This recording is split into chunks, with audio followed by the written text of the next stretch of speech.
Assalamualaikum semuanya. Gimana kabarnya pada malam hari ini nih? Semoga kalian sehat-sehat terus ya. Walaupun pada kesempatan kali ini kita akan membahas materi yang kedengarannya cukup berat. Jadi hari ini saya akan ngebahas topik yang kedengarannya serem, tapi sebenarnya seru, yaitu tentang kesalahan dalam hukum pidana atau dalam hukum sering disebut SWOT. Nah, pernah nggak kepikiran kenapa orang yang sengaja nyenggol motor orang yang tidak sengaja nyenggol motor orang lain sampai rusak itu beda jauh hukumannya sama orang yang sengaja nyenggol motor orang lain sampai rusak? Atau kenapa anak di bawah umur yang kena kasus hukum diperlakukan beda sama orang dewasa? Nah, jawabannya ada di konsep yang bakal kita kupas hari ini.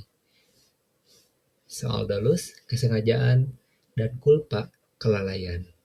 Sampai soal batas usia dewasa dan kenapa anak-anak dapat keringanan. Baik, langsung saja ke pembahasannya. Ini di sini ada slide pertama yaitu tentang judul. Jadi ini judul yang akan kita bahas, kesalahan SWOT dalam hukum pidana. Kesalahan dalam hukum pidana yaitu pengerti yang akan dibahas kesalahan dalam hukum pidana. Yang pertama pengertian, bentuk-bentuk, ketentuan dewasa menurut hukum pidana dan dasar pengurangan pidana bagi usia belum dewasa. Lanjut slide kedua. Ini ada pendahuluan. Nah, dalam hukum pidana, seseorang baru dapat dipidana jika perbuatannya memenuhi dua syarat utama. Perbuatan itu melawan hukum dan pelakunya memiliki kesalahan. Asas fundamental yang berlaku adalah Genstrafzonderschuld. Nah, bahasa gaulnya Genstrafzonderschuld. Tiada pidana tanpa kesalahan. Gak mungkin kita menegur orang lain tanpa orang lain itu berbuat kesalahan. Buat apa menegurnya? Betul kan? Jadi artinya, sekalipun perbuatan seseorang secara objektif melanggar hukum, ia tidak bisa dipidana apabila tidak terbukti adanya unsur kesalahan pada dirinya. Unsur kesalahan inilah yang menjadi syarat subjektif pertanggungjawaban pidana, membedakan antara perbuatan pidana dengan pertanggungjawaban pidana. Clear ya, sudah jelas bahwa kita tidak bisa seenaknya menghukum orang lain atau kita tidak bisa seenaknya menjudge orang lain atau kita tidak bisa seenaknya menuduh orang lain tanpa kita mempunyai bukti yang kuat.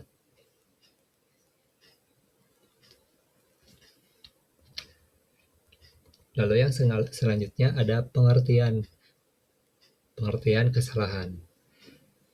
Kesalahan didefinisikan sebagai keadaan psikis pembuat yang berhubungan dengan perbuatannya sedemikian rupa sehingga ia dapat dicela atas perbuatan tersebut. Menurut Mulyatno, kesalahan adalah unsur yang berkaitan dengan keadaan batin pembuat sebelum atau saat melakukan perbuatan. Simons menambahkan bahwa kesalahan mencakup hubungan batin pelaku dengan perbuatannya, baik berupa kesengajaan maupun kealpaan. 3 unsur kesalahan yang harus dipenuhi. Yang pertama, adanya kemampuan bertanggung jawab pada diri pelaku. Yang kedua, adanya hubungan batin antara pelaku dan perbuatannya dalam bentuk dolus atau culpa.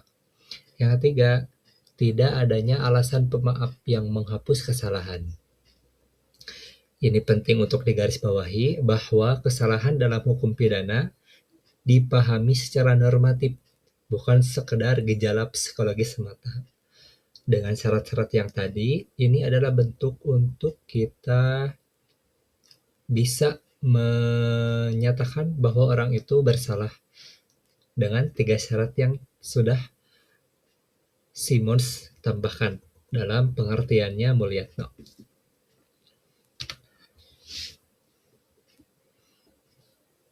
Di slide selanjutnya ada teori kesalahan psikologis dan normatif. Ada dua pendekatan utama.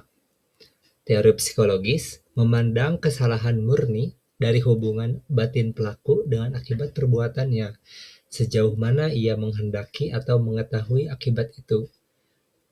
Lalu ada teori normatif yang berkembang lebih modern, melihat kesalahan dari sudut pandang celaan masyarakat.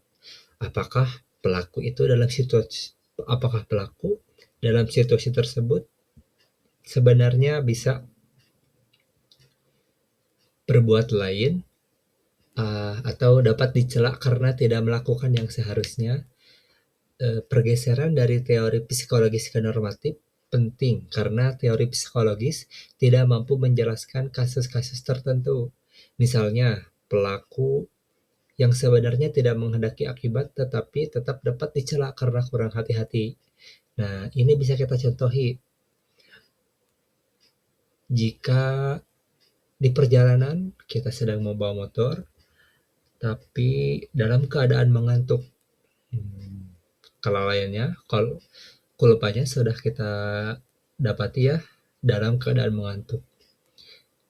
Lalu menubruk motor orang lain misalnya. Nah, ini sebenarnya pelaku tidak melakukan tindakan pidana karena di unsur di sana itu pelaku adanya unsur kulpa atau ketidaksengajaan atau kelalaian.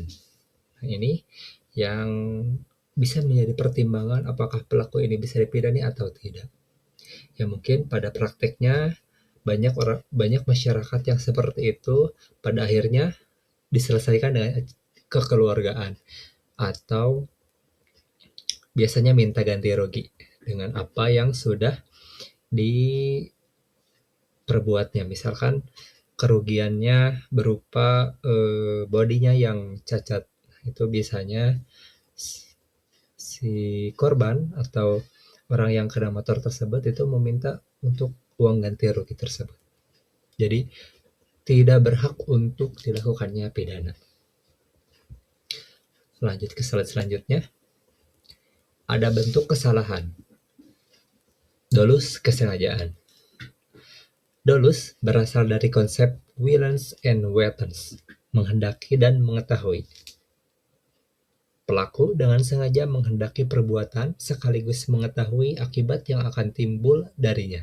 Dolus merupakan bentuk kesalahan paling berat karena mengandung unsur kehendak langsung untuk melanggar hukum. Dalam KUHP, unsur ini umumnya dirumuskan dengan perasa dengan sengaja. Misalnya dalam pasal-pasal pembunuhan dan pencurian.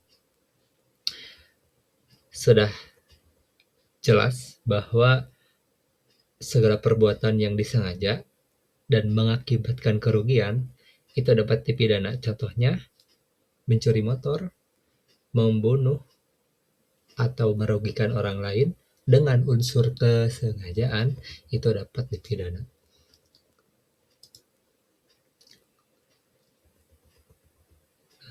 Ada 4 jenis dolus. Yang pertama ada dolus premeditatus. Apa sih dolus premeditatus itu?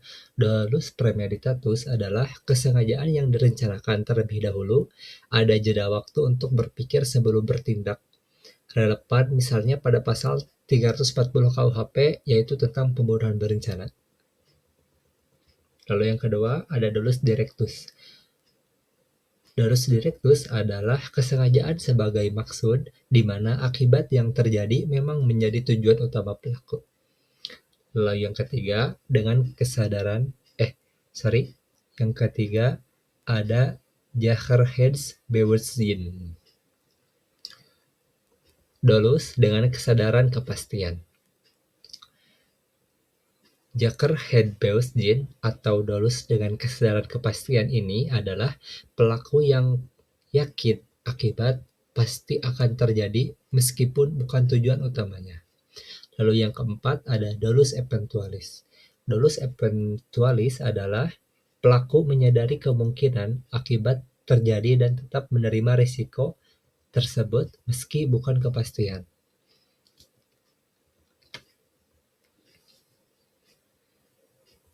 Di selanjutnya ada bentuk kesalahan, kulpa atau kealpaan atau ketidaksengajaan. Kulpa adalah bentuk kesalahan yang lebih ringan dibanding dolus, berupa kurang hati-hati atau kurang menduga-duga terhadap akibat yang sebenarnya bisa diperkirakan. Meski tidak ada kehendak untuk menimbulkan akibat, pelaku tetap dapat dipidana karena kelalaiannya. Dalam KUHP, unsur ini dirumuskan dengan frasa karena kealpaannya atau karena kurang hati-hati. Misalnya, ada pasal yang membahas yaitu pasal 359 tentang kealpaan yang menyebabkan kematian. Kalau di detek itu kita diajarkan untuk meminimalisir apapun risiko yang terjadi. Ada yang tahu? Yang pertama, kotor, bersihkan, miring, luruskan, bahaya, amankan. Itu adalah bentuk untuk kita menghindari dari kulpa atau kealpaan. Ini kalau kita sambungkan dengan budaya data ya, bahwa segala bentuk kelalaian itu sebenarnya kita bisa antisipasi terlebih dahulu supaya tidak terjadi risiko yang amit-amitnya itu risiko yang sangat berat gitu. Tapi dalam pembahasan kali ini bahwa segala bentuk kealpaan itu hukumannya tidak terlalu berat daripada dolus, karena kulpa itu dirumuskan dengan frasa karena kurang hati-hati.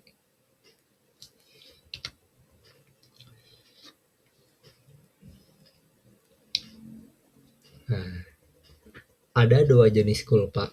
Yang pertama, kulpa lata dan kulpa levis. Apa sih kulpa lata dan kulpa levis itu, dan apa dua yang lainnya? Ini tuh sebetulnya nyambung ke lata dan levis ya. Jadi ini nama lainnya.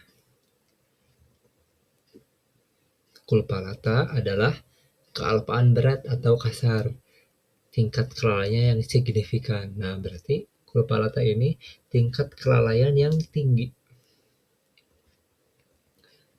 Lalu ada kulpa levis, kealpaan ringan. Nah, berarti kulpa levis ini posisinya di bawah dari kulpa lata, berarti lumayan ringan atau ringan. Nah, dapat dibedakan menjadi kulpa dengan kesadaran. Ini yang disebut Bewusstheit. Pelaku sadar ada risiko tetapi yakin akibat tidak akan terjadi. Dan culpa tanpa kesadaran atau Unbewusstheit. Pelaku sama sekali tidak menduga akan timbul akibat. Nah, ada yang bisa bercontoh? 1, 2, 3. Oke. Jadi, kulpa lata itu contohnya, bisa kita ambil contohnya seperti kita kembali lagi ya, karena kembali lagi contohnya di perjalanan. Karena di perjalanan itu kita hati-hati pun belum tentu orang lain hati-hati. Jadi itu sangat besar risikonya. Misalkan kita mau bepergian jauh, tidak memakai helm. Udah tahu jika kita tidak memakai helm, resikonya kepalanya setidaknya ada luka gitu. Pasti jika kecelakaan, pasti. Karena ya tidak pakai pengaman kepala, yaitu helm. Beliau sudah tahu akan adanya risiko di perjalanan, dan beliau juga tidak memakai helm. Itu termasuk kepada kulpa lata. Lalu kulpa levis. Kulpa levis itu yang unbewusstheit pelakunya sama sekali tidak menduga akan timbul akibat, yaitu mah memang takdirnya sudah Allah tentukan akan terjadi kecelakaan ya kecelakaan. Jika Allah sudah takdirkan akan ada masalah, ya masalahnya pasti akan datang. Dan dengan sudah kita menyiapkan atau mengantisipasi akan adanya hal-hal yang akan mengakibatkan merugikan diri sendiri dan orang lain. Lalu di slide selanjutnya ada perbandingan dolus dan culpa. Dolus menghendaki sekaligus mengetahui akibat perbuatan, sementara culpa tidak menghendaki akibat, namun seharusnya bisa menduganya. Konsekuensinya, ancaman pidana untuk delik dolus lebih jauh berat dibanding delik culpa. Untuk akibat yang sama, misalnya pembunuhan. Kenapa kasusnya sama membunuh, tetapi hukumannya berbeda? Nah, ini adalah perbandingan yang sangat signifikan dari dolus dan culpa.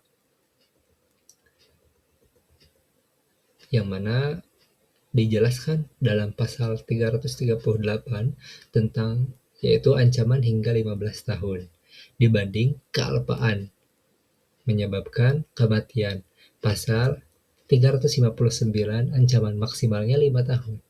Itu perbedaannya jelas dalam undang-undang kita. Lalu di slide selanjutnya ada ketentuan dewasa dalam hukum pidana. Nah, ini yang sudah sedikit disinggung. Kenapa anak kecil dan orang dewasa itu dijatuhi hukum yang berbeda dengan masalah yang sama. Nah, tapi sebetulnya di dalam KUHP secara historis itu tidak memiliki satu batas usia dewasa yang tunggal dan seragam di semua konteks. Jadi tidak ada tuh jika di KUHP mah batas usia dewasa yang tunggal, tidak ada. Namun dalam Undang-Undang Nomor 11 Tahun 2012 tentang Sistem Peradilan Pidana Anak menetapkan secara tegas bahwa anak adalah seseorang yang berusia di bawah 18 tahun dan belum kawin. Batas usia ini menentukan apakah seseorang pelaku tindak pidana diproses melalui sistem peradilan pidana umum atau sistem peradilan pidana anak yang bersifat khusus. Itu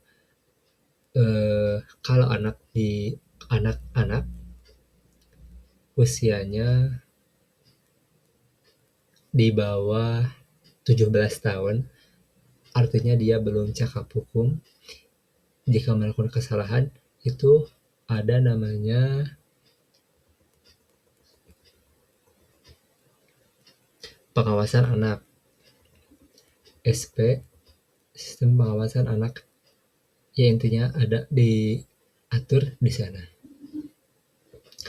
Lalu jika sudah 18 sampai 20 tahun, maka hukum yang berlaku hukum di Indonesia. Karena secara tidak langsung umur 18 sampai 25 tahun itu adalah umur yang sudah cakap hukum atau sudah mengetahui mana yang baik dan mana yang tidak baik. Di slide selanjutnya ada pentingnya batas usia dalam pertanggungjawaban pidana. Tadi sudah dijelaskan ada batasan-batasan. Lalu kenapa ada batasan tersebut? Karena usia itu menjadi indikator penting dalam menentukan kemampuan bertanggung jawab seseorang. Karena anak dianggap belum memiliki kematangan psikis, emosional, dan moral secara penuh untuk memahami konsekuensi tindakannya, implikasinya anak yang berkonflik dengan hukum diproses dengan pendekatan dan prosedur peradilan yang berbeda dari orang dewasa. Bisa jadi pendekatan psikis dari orang tuanya, mungkin yang masih kecil banget, itu pasti dibimbingkan sama orang tuanya. Nah, itu hukum yang berlaku tuh di sana. orang tua yang mendidik langsung kepada anaknya. Tidak langsung ke hukum karena anak kecil disebut anak yang kematangan psikisnya terlalu belum bisa dibilang matang. Berbeda dengan orang dewasa dengan penekanan pada perlindungan pembedaan, bukan semata-mata penghukuman. Lalu lanjut di slide selanjutnya. Ada dasar pengurangan pidana bagi usia belum dewasa. Dasar filosofisnya adalah perlindungan anak dan prinsip keadilan restoratif. Anak yang belum dewasa dipandang memiliki kemampuan bertanggung jawab yang terbatas dibanding orang dewasa, sehingga tidak adil jika diperlakukan sama dalam sistem pemidanaan. Dasar hukumnya jelas tertuang dalam Undang-Undang Sistem Peradilan Pidana Anak. Nah, ini yang membahas terkait pidana-pidana anak ya. Dibahas dalam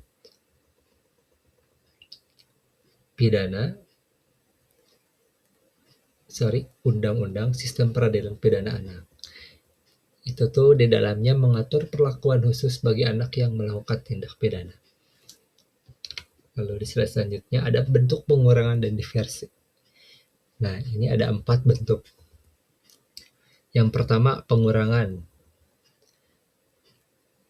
Jadi, pengurangan ini sepertiga dari maksimum ancaman pidana orang dewasa untuk delik yang sama.